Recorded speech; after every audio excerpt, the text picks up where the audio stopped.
मैं डॉक्टर इरशाद अली खान से आचार्य राजनीति विज्ञान विभाग राजकीय बांगड़ महाविद्यालय डीडवाना में कार्यरत हूँ। आज हम जैसे पहले हमने राष्ट्रपति के कार्य एवं शक्तियों में सामान्यकालीन शक्तियों का अध्ययन किया था। अब हम उसके आगे संकटकालीन शक्तियाँ यानी आपातकालीन शक्तियों का अध्ययन करेंगे। यानी आपातकालीन शक्तियों में विशेष रूप से जैसे 3 आपातकालीन व्यवस्थाएं भारतीय संविधान में दी गई है, जैसे युद्ध, भारी आक्रमण, सशस्त्र विद्रोह की स्थिति में से संबंधित संकटकालीन व्यवस्था अनुच्छेद 352, राज्यों में संवैधानिक तंत्र के विफल होने से उत्पन्न संकटकालीन अवस्था 356 अनुच्छेद में और वित्तीय आपातकाल अनुच्छेद 360 में। हम युद्ध, भारी आक्रमण और सशस्त्र विद्रोह की स्थिति से संबंधित संकटकालीन व्यवस्था अनुच्छेद 352 के अंतर्गत अध्ययन करते हैं। संविधान के 44वें संविधान संशोधन के पश्चात इस संबंध में जो वर्तमान स्थिति है उसे डॉक्टर पांडे ने इस प्रकार व्यक्त किया है कि अनुच्छेद 352 ये उपबंधित करता है कि यदि राष्ट्रपति को विश्वास हो जाए कि गंभीर आपात स्थिति विद्यमान है जिससे युद्ध, भारी आक्रमण या सशस्त्र विद्रोह से भारत या उसके किसी भाग की सुरक्षा संकट में है या ऐसा संकट सन्निकट है, तो वह उद्घोषणा द्वारा इस आशय की घोषणा संपूर्ण भारत के संबंध में या उसके किसी ऐसे भाग के संबंध में कर सकेगा जो उद्घोषणा में उल्लेखित किया जाए। ऐसी घोषणा को राष्ट्रपति उत्तरवर्ती उद्घोषणा द्वारा वापस या प्रतिसंहत रिवोक ले सकता है या परिवर्तित कर सकता है। लेकिन मार्च 1988 में पारित 59वें संविधान संशोधन ने जिसकी व्यवस्थाएं लगभग 2 वर्ष के लिए पंजाब पर लागू होती है, आंतरिक उपद्रव की शब्दावली को पुनः अनुच्छेद 352 में जोड़ दिया गया। प्रस्तावित संघ का राष्ट्रपति देश में आंतरिक उपद्रव होने की स्थिति में देश की एकता और अखंडता के संकट को ध्यान में रखकर सारे देश या देश के किसी भाग में आपातकाल लागू करने की घोषणा कर सकता है। ऐसा पंजाब में आपातकाल लागू करने हेतु किया गया था। राष्ट्रीय आपात की घोषणा तभी करेगा जब राष्ट्रपति जब उसे मंत्रिमंडल का विनिश्चय लिखित रूप में संसूचित किया जाएगा, अर्थात पूरे मंत्रिमंडल के परामर्श से केवल प्रधानमंत्री के परामर्श पर नहीं, जैसा कि अनुच्छेद 1975 में हुआ था खंड 3 के अनुसार। ऐसी उद्घोषणा संसद के प्रत्येक सदन के समक्ष रखी जाएगी। 1 मास यानी 44वें संविधान संशोधन के पूर्व 2 मास की समाप्ति पर प्रवर्तन में नहीं रहेगी यदि उस कालावधि की समाप्ति के पहले संसद के दोनों सदनों के संकल्प द्वारा अनुमोदित नहीं कर दी गई हो। यदि ऐसी कोई उद्घोषणा उस समय की गई है जबकि लोकसभा का विघटन हो चुका है या उसका विघटन खंड 2 के अंतर्गत बिना कोई संकल्प पारित किए 1 मास की अवधि के भीतर हो जाता है, जबकि राज्यसभा ने संकल्प का अनुमोदन कर दिया है, तो वह उद्घोषणा पुनर्गठित लोकसभा की प्रथम बैठक की तारीख से 30 दिन की समाप्ति पर प्रवर्तन में न रहेगी, जब तक कि उपरोक्त 30 दिन की अवधि की समाप्ति के पूर्व उद्घोषणा का अनुमोदन करने वाला संकल्प पारित न कर दिया गया हो। उद्घोषणा का अनुमोदन करने वाला संकल्प सदन के विशेष बहुमत से पारित किया जाना चाहिए, अर्थात कुल सदस्यों के बहुमत से और उपस्थित तथा मत देने वाले सदस्यों के 2/3 बहुमत से पारित होना चाहिए। 44वें संविधान संशोधन के पूर्व ऐसी संकल्पना सदन के साधारण बहुमत से पारित किया जा सकता था। खंड 6 के अनुसार ये संसद द्वारा अनुमोदित हो जाने पर आपात उद्घोषणा दूसरे संकल्प के पारित होने की तिथि से 6 माह की अवधि तक प्रवर्तन में रहेगा। यदि इससे पहले प्रतिसंहत रिवोक न कर दी गई हो, 6 माह की अवधि से अधिक रखने के लिए प्रत्येक 6 मास पर संसद का अनुमोदन आवश्यक होगा। यदि इस 6 माह की अवधि के भीतर आपात उद्घोषणा का अनुमोदन किए बिना लोकसभा का विघटन हो जाता है, तो उद्घोषणा चुनाव के पश्चात नई लोकसभा की प्रथम बैठक से 30 दिन की समाप्ति पर प्रवर्तन में नहीं रहेगी। यदि इस अवधि के पूर्व उद्घोषणा का सदन द्वारा अनुमोदन न कर दिया गया हो, यहाँ भी उद्घोषणा के अनुमोदन का संकल्प बहुमत से पारित किया जाना चाहिए। खंड 5 में है। खंड 7 में यह उपबंध करता है कि राष्ट्रपति को उद्घोषणा का प्रतिसंहत यानी रिवोक करना पड़ेगा यदि लोकसभा साधारण बहुमत से इसे समाप्त करने के विषय में संकल्प पारित कर देती है। खंड 8 में उपबंधित करता है कि यदि लोकसभा की कुल सदस्य संख्या के 1/10वां सदस्यों द्वारा 10वां भाग यानी सदस्यों द्वारा लिखित नोटिस उद्घोषणा की समाप्ति के आशय का संकल्प, जैसे कि क में स्पीकर को यदि सदन का सत्र चल रहा हो या ख राष्ट्रपति को यदि सदन का सत्र नहीं चल रहा हो है दिया गया है, तो उस पर विचार करने के लिए राष्ट्रपति या स्पीकर को 14 दिन के बीच सदन का विशेष सत्र बुलाना होगा। खतरे की आशंका मात्र से आपात की उद्घोषणा की जा सकती है, अतः आपात स्थिति की अस्तित्व में राष्ट्रपति का समाधान सटिस्फैक्शन ही पर्याप्त है। यदि प्रश्न की आपात उद्घोषणा के लिए पर्याप्त परिस्थितियां विद्यमान है या नहीं, अथवा संकट की आशंका सन्निकट है या नहीं जिससे भारत की सुरक्षा खतरे में है, राष्ट्रपति का निर्णय ही एकमात्र अंतिम निर्णय होता है। न्यायालय राष्ट्रपति के समाधान की जांच नहीं कर सकता। खंड 9 में यह स्पष्ट करता है कि अनुच्छेद 352(1) के अधीन विभिन्न आधारों पर अलग अलग आपातकाल की घोषणा करने की शक्ति भी शामिल है, भले ही इसके अधीन ऐसी घोषणा पहले ही की जा चुकी हो और वह प्रवर्तन में हो। 42वें संविधान संशोधन 1976 द्वारा अनुच्छेद 352 में संशोधन करके स्पष्ट कर दिया गया कि आपात उद्घोषणा देश के किसी भाग में परिसीमित की जा सकती है या यदि किसी संपूर्ण भारत में लागू है तो उसे किसी एक भाग से हटाया जा सकता है जहां स्थिति सामान्य हो गई हो है। इस प्रयोजन से प्रस्तुत संशोधन द्वारा अनुच्छेद 352 में शब्दावली संपूर्ण भारत के संबंध में या उसके किसी एक भाग के संबंध में जोड़ी गई है तथा खंड 2 क में परिवर्तित वरीयड शब्द जोड़ा गया है। इस संशोधन के पूर्व आपात की घोषणा भारत के संबंध में की जा सकती है। 44वें संशोधन 1978 के द्वारा अब संसद के अनुमोदन के बाद आपात उद्घोषणा 6 माह के लिए प्रवर्तन में रहेगी। इस अवधि को बढ़ाने के लिए संसद का अनुमोदन आवश्यक होगा, यानी कि इतना होने पर हम ये कह सकते हैं कि राष्ट्रपति को इतनी शक्तियां दी गई है। खंड अनुच्छेद 352 के तहत ये एक विशेष उपलब्धि है जिसमें भारत सरकार ने अभी तक 3 बार इस उद्घोषणा का प्रयोग किया है, यानी कि अनुच्छेद 352 के अंतर्गत अब तक 3 बार आपातकाल की घोषणा की गई है। 1962 में भारत पर चीन का आक्रमण, 1971 में भारत पर पाकिस्तान का आक्रमण, तीसरी बार जो आंतरिक आपातकाल जून 1975 में लागू किया गया था।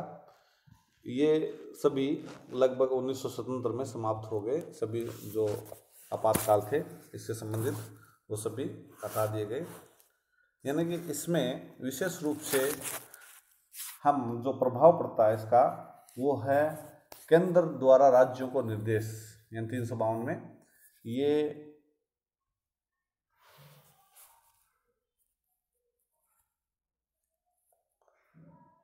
केंद्र द्वारा राज्यों को निर्देश दिया जाता है, जिसमें संघ की कार्यपालिका शक्ति राज्यों को निर्देश देने तक विस्तृत हो जाती है कि वे अपनी कार्यपालिका शक्ति का प्रयोग किसी रीति से करें। राज्यों की कार्यपालिका शक्ति केंद्रीय कार्यपालिका शक्ति के अधीन कार्य करती है। संसद को राज्य सूची का पर कानून बनाने की शक्ति प्राप्त हो जाती है और वह किसी विषय पर कानून बनाने की शक्ति राज्य सूची पर शक्ति प्राप्त है। इस प्रकार से वह इससे किसी विषय पर कानून बना सकती है जो संघ या उसके पदाधिकारियों को कर्तव्य सौंपती है, भले ही वह विषय संघ सूची में वर्णित न हो। आपातकालीन स्थिति में केंद्र और राज्यों के बीच विधायन शक्ति का मात्र का ही रह जाता है और आपातकाल के दौरान राज्य विधानमंडल की कानून बनाने की शक्ति निलंबित कर दी जाती है। राज्य विधानमंडल राज्य सूची के विषय पर कानून बना सकते हैं, किंतु वे संसद द्वारा पारित विधियों के अधीन होते हैं। वित्तीय संबंधों में परिवर्तन हो जाता है 352 के तहत, यानी राष्ट्रपति उचित समझे तो आदेश द्वारा अनुच्छेद 268 से 279 तक उपबंधित केंद्र और राज्य के वित्तीय संबंधों में परिवर्तन कर सकता है। ऐसे प्रत्येक आदेश को यथासंभव शीघ्र संसद के प्रत्येक सदन के समक्ष प्रस्तुत किया जाएगा। लोकसभा कार्यकाल में वृद्धि संसद विधि द्वारा लोकसभा कार्यकाल में 1 वर्ष के लिए बढ़ा सकती है। यह अवधि एक बार में 1 वर्ष से अधिक नहीं बढ़ाई जा सकती। आपात उद्घोषणा के समाप्त हो जाने के पश्चात 6 माह बाद स्वयं ही समाप्त हो जाएगी। यानी मौलिक अधिकारों को प्रवर्तन कराने का अधिकार निलंबित, यानी M.A. पाठक बनाम भारत संघ के मामले में उच्चतम न्यायालय ने यह अभी निर्धारित किया कि आपात उद्घोषणा का प्रभाव यह होता है कि अनुच्छेद 14 और 19 द्वारा प्रदत्त अधिकार निलंबित नहीं होते, बल्कि उनका प्रवर्तन कराने का अधिकार निलंबित होता है। अतः विधिक दावे आपात उद्घोषणा मात्र से ही रद्द नहीं हो जाते हैं, उनको केवल 358 और 359(1) के प्रवर्तन काल में विधि बनाकर ही निलंबित किया जा सकता है। प्राण एवं दैहिक स्वतंत्रता के अधिकार का निलंबन नहीं, यानी 44वें संविधान संशोधन अधिनियम 1978 की व्यवस्था के अनुसार राष्ट्रपति प्राण और दैहिक स्वतंत्रता के अधिकार को निलंबित नहीं कर सकता है। यह अधिनियम स्पष्ट करता है कि आपात के दौरान उन्हीं विधियों को न्यायालय में चुनौती दिए जाने से संरक्षण प्राप्त होगा जो आपात उद्घोषणा संबंधित। अन्य विधियों को विधि मान्यता को आपात के दौरान भी चुनौती दी जा सकती है। यानी वास्तव में अनुच्छेद 352 राष्ट्रपति को काफी व्यापक शक्तियां प्रदान करता है और विश्व के किसी संघात्मक संविधान में आपात उपबंधों का समावेश नहीं किया गया है। संविधान सभा में कुछ सदस्यों द्वारा आशंका व्यक्त की गई कि राष्ट्रपति इस व्यापक शक्ति का प्रयोग कर सकता है, किंतु भीमराव अंबेडकर ने इस आशंका को निर्मूल बताते हुए कहा कि संविधान में निम्नलिखित उपबंध राष्ट्रपति की इस शक्ति को पर्याप्त अंकुश रखते हैं। जैसे राष्ट्रपति शक्ति का प्रयोग मंत्रिमंडल की सहायता और परामर्श से करता है और लोकसभा के विघटन के लिए भी मंत्रिपरिषद राष्ट्रपति को परामर्श देने के लिए बनी रहती है। अतः वास्तविक शक्ति प्रधानमंत्री के नेतृत्व मंत्रिपरिषद में निहित होती है। दूसरा जो है अनुच्छेद 356 है, राज्यों में संवैधानिक तंत्र के विफल होने से उत्पन्न आपात है। यानी अनुच्छेद 355 के अनुसार संघ राज्यों का यह कर्तव्य है कि वह यह सुनिश्चित करे कि प्रत्येक राज्य की सरकार संविधान के उपबंध के अनुसार चलती रहे। इसलिए यदि राष्ट्रपति को किसी राज्य के राज्यपाल के प्रतिवेदन मिलने पर या अन्यथा यह समाधान हो जाता है कि ऐसी स्थिति उत्पन्न हो गई है जिसमें उस राज्य का शासन संविधान के उपबंध के अनुसार नहीं चलाई जा सकती, या फिर राष्ट्रपति यह उद्घोषणा उस समय भी कर सकती है जब संघ की कार्यपालिका शक्ति का प्रयोग करते हुए दिए गए निर्देशों का अनुपालन करने में या उनको प्रभावित करने में कोई राज्य असफल रहता है। यानी अनुच्छेद 365 में यह दिया गया है, राष्ट्रपति ऐसी उद्घोषणा द्वारा उस राज्य की कार्यपालिका के या किसी अन्य प्राधिकार के सभी या कोई कृत्य अपने हाथ में ले सकेगा, यह घोषित कर सकेगा कि राज्य की विधानमंडल की शक्तियों का प्रयोग संसद द्वारा या उसके प्राधिकार के अधीन किया जा सकेगा, परंतु ऐसी घोषणा द्वारा उस न्यायालय के कृत्य नहीं लिए जा सकेंगे जब उद्घोषणा के द्वारा राज्यों के विधानमंडल को निलंबित किया जाता है। तब संसद, जैसे अनुच्छेद 357 में दिया हुआ है, संसद उस राज्य के विधान बनाने की शक्ति का प्रत्यावर्तन राष्ट्रपति को या किसी विनिर्दिष्ट प्राधिकारी को कर सकती है। जब लोकसभा सत्र में ना हो तब राष्ट्रपति संसद द्वारा ऐसे व्यय की मंजूरी दिए जाने पर राज्य की संचित निधि से व्यय प्राधिकृत कर सकेगा। जब संसद सत्र में ना हो तब राष्ट्रपति राज्य के प्रशासन के लिए अध्यादेश पर ज्ञापित कर सकेगा। ऐसी उद्घोषणा की अवधि सामान्यतः 2 मास की होगी, किंतु यदि जब उद्घोषणा की गई थी तब लोकसभा का विघटन हो गया था या उपरोक्त 2 मास की अवधि के भीतर विघटन हो गया है तो उद्घोषणा लोकसभा के पुनर्गठन होने की तारीख से 30 दिन की समाप्ति पर प्रवृत्त नहीं रहेगी, जब तक कि संसद ने उद्घोषणा का अनुमोदन न कर दिया हो। ऐसी उद्घोषणा की 2 मास की अवधि का संसद के दोनों सदनों द्वारा पारित संकल्प द्वारा विस्तार किया जा सकता है। यह विस्तार एक बार में 6 मास की अवधि के लिए ही होगा, अधिकतम 3 वर्ष होगी। अनुच्छेद 356(3)(4) में ये दिए गए, किंतु 3 वर्ष की अवधि के तभी बढ़ाई जा सकती है जब ऐसे संकल्प के पारित करने के समय संपूर्ण भारत में या संपूर्ण राज्य में या उसके किसी भाग में आपात उद्घोषणा प्रवृत्त में है।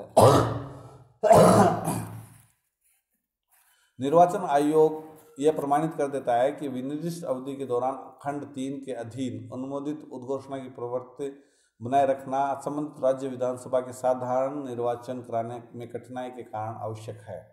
किंतु उद्घोषणा दुर्भाव से की गई है तो या उद्घोषणा में प्रकट किए गए कारणों का राष्ट्रपति के समाधान से कोई युक्त संबंध नहीं है तो न्यायालय हस्तक्षेप कर सकते हैं, अर्थात इस संबंध में न्यायालय को पुनरावलोकन का अधिकार प्राप्त है। अनुच्छेद 352 और अनुच्छेद 356 में अंतर इस प्रकार से है। अनुच्छेद 352 के अंतर्गत राज्य की कार्यपालिका और व्यवस्थापिका यथावत कार्य करती रहती है, केवल केंद्र को राज्य सूची के विषय पर विधायन और प्रशासन की समवर्ती शक्ति मिल जाती है। दूसरी ओर अनुच्छेद 356 के अंतर्गत राज्य विधानमंडल को निर्मित और विघटित कर दिया जाता है और राज्यों की प्रशासकीय विधायी शक्ति पूर्ण रूप से केंद्र सरकार में निहित हो जाती है। 352 की व्यवस्थाएं समान रूप से सभी राज्यों पर लागू होंगी जब अनुच्छेद 356 के अंतर्गत केंद्र और केवल एक राज्य जिसमें संवैधानिक तंत्र विफल हो गया हो के संबंध में परिवर्तित होता है। 352 के अनुच्छेद के अंतर्गत अनुच्छेद 19 में प्रदत्त मौलिक अधिकार निलंबित हो जाते हैं, जबकि अनुच्छेद 356 के अंतर्गत मूल अधिकारों पर कोई प्रभाव नहीं पड़ता है। इसके बाद में जैसे कि हम ये कहते हैं कि संविधान लागू होने से लेकर अब तक लगभग 130 से भी ज़्यादा बार 356 का आपातकाल का प्रयोग किया जा चुका है। और इसके पश्चात वित्तीय आपातकाल अनुच्छेद 360 ओपन करता है कि यदि राष्ट्रपति को समाधान हो जाए कि भारत और अथवा उसके किसी भाग की वित्तीय स्थिति और शॉक स्टेबिलिटी और क्रेडिट संकट में है तो वह वित्तीय संकट की घोषणा कर सकता है। ऐसी स्थिति में वह किसी भी राज्य को आवश्यक निर्देश दे सकता है। वह राज्य के सेवारत कर्मचारियों के पास कर्मचारियों के वेतन और भत्ते में कमी करने और धन विधेयक और अन्य वित्तीय विधेयक स्वीकृति के लिए अपने पास भेजने के निर्देश दे सकता है। यह सर्वोच्च न्यायालय और उस न्यायालय के न्यायाधीशों सहित केंद्र सरकार के सेवारत कर्मचारियों के वेतन और भत्तों में कमी करने का आदेश भी दे सकता है। अनुच्छेद 360 में जारी की गई उद्घोषणा की कालावधि 2 माह की होगी। यदि उक्त 2 माह की समाप्ति के पहले संसद द्वारा पारित संकल्प को अनुमोदित नहीं कर दी जाती तो 2 महीने की समाप्ति पर प्रवर्तन नहीं रहेगी। भारत में अभी तक इस प्रकार की वित्तीय संकट की घोषणा नहीं की गई है। यद्यपि राष्ट्रपति को यह अधिकार प्राप्त है कि तथापि वह इनका प्रयोग मनमाना उपयोग नहीं कर सकता है। वह केवल अपने पद के कारण गणराज्य का प्रधान राष्ट्रपति कार्यपालिका वास्तविक प्रमुख प्रधानमंत्री और मंत्रिपरिषद यानी वास्तविक कार्यपालिका है। राष्ट्रपति को जो शक्तियां दी गई है वो विशेष रूप से बहुत ही महत्वपूर्ण हैं। यानी हम इसके संकटकालीन अवस्थाओं की हम जब मूल्यांकन करते हैं तो उसमें हम पाते हैं कि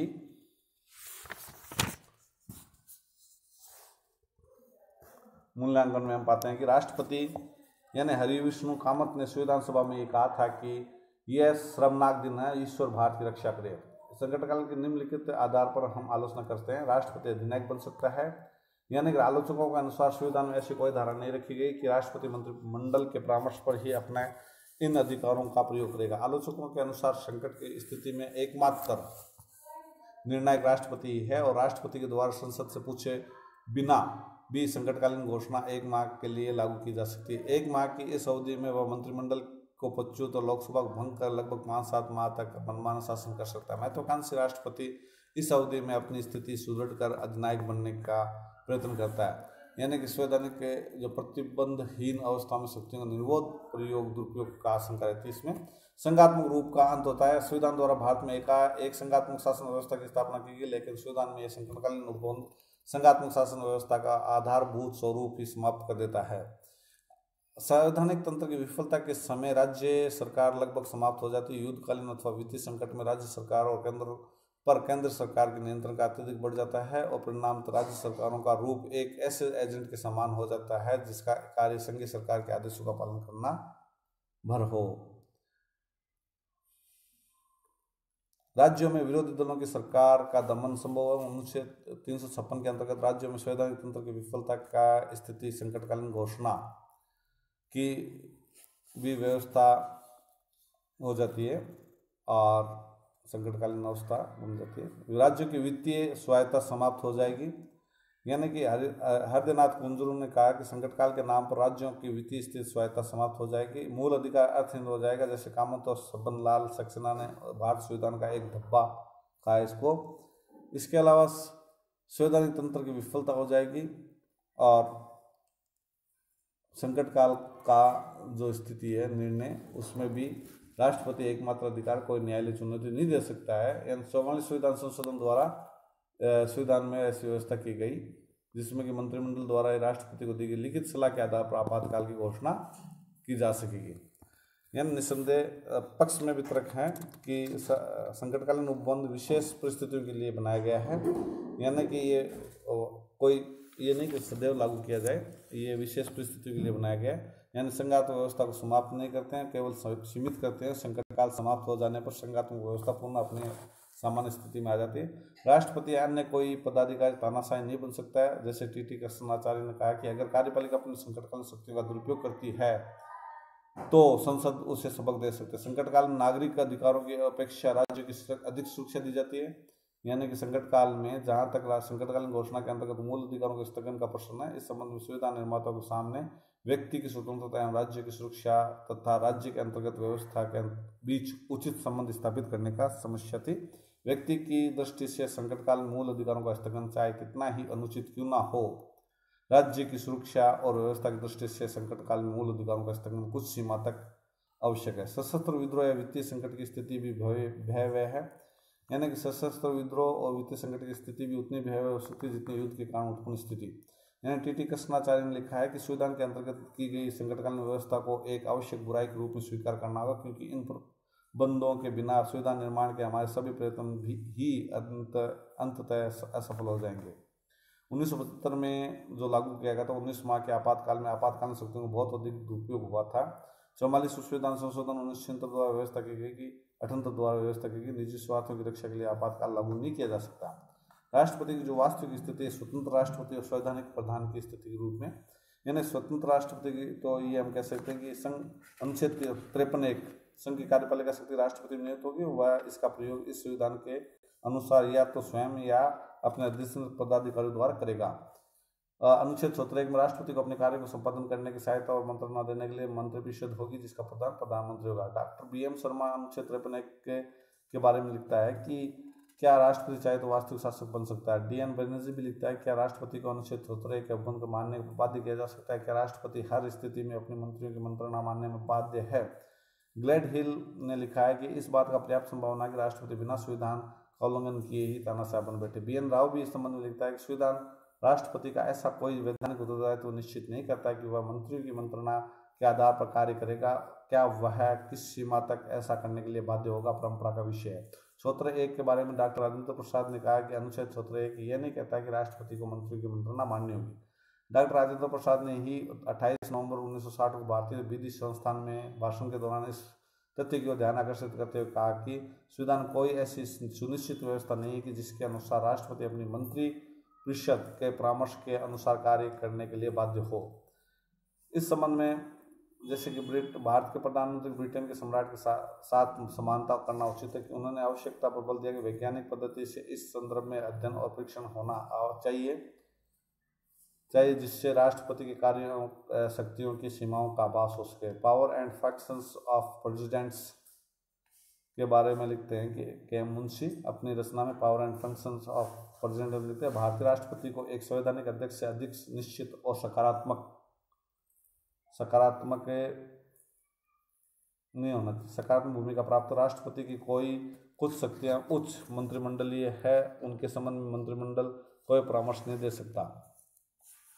JR श्रीवास ने भी लिखा है कि भारत में राष्ट्रपति की स्थिति वैसी नहीं है जो ब्रिटेन में ब्रिटिश सम्राट की है। कुछ मामलों में राष्ट्रपति के द्वारा मंत्रिपरिषद के परामर्श की अवहेलना करते हुए भी अपने व्यक्तिगत निर्णय का प्रयोग किया जाना चाहिए यदि वह अपनी शपथ के प्रति निष्ठा रखता है। सुब्बाराय इस संबंध में लिखता है कि स्वतंत्र राष्ट्रपति की धारणा का प्रतिपादन करते हुए राष्ट्रपति केवल एक संवैधानिक प्रधान नहीं है, उस पर संविधान की व्यवस्था को क्रियान्वयन करने का विशेष अधिकार है। यानी संवैधानिक प्रधान की धारणा के भी इन्होंने अलग अलग व्याख्या की है। जैसे पालंदे ने के अनुसार ये बात ध्यान में रखी जानी चाहिए कि उससे अपनी शक्तियों का प्रयोग संविधान के अनुसार करना है। इन शब्दों के प्रयोग का अर्थ यही है कि वह संवैधानिक शासन मात्र है।